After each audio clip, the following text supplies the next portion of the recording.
tayo sa ilan sa mga balita sa kalakalan. Katulad ng binabanggit ko nga kanina, umabot sa $11.3 billion ang remittances ng ating mga bayaning OFWs ngayong pong first quarter ng 2012. Ayon na rin sa Bangko Sentral ng Pilipinas, umabot sa 4.3% ang pagtaas ng OFW remittances mula noong nakarang taon. Malaki kasi na dagdag mula sa land-based OFWs na nakapag-contribute ng $7.8 billion remittances.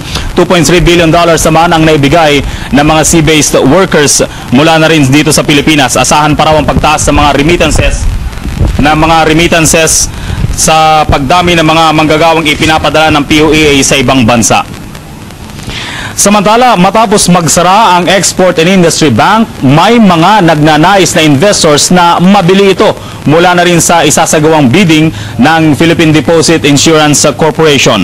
Nagtakda ng deadline ng PDIC kahapon para sa mga interesadong mga investors na muling magbibigay buhay para sa nagsarang bangko. Ang Export and Industry Bank ay meron pong 23 branches at humigit kumulang sa 23,000 mga valid depositors base na rin sa pinakahuling pag-aaral ng PDIC. Tumanggi naman ang pangalanan ng PDIC kung sino-sino ang mga investors na nagnanais na makapagbigay buhay muli sa nagsarang Export and Industry Bank.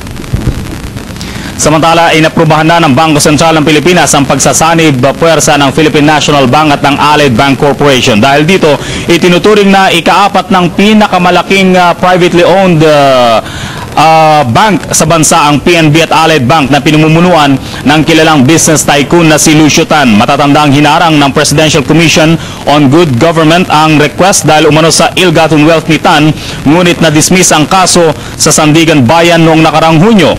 Tinatayang aabot naman sa 840 branches at 514 billion pesos ang assets na kasalukuyang hawak ng magkasanib ng bangko.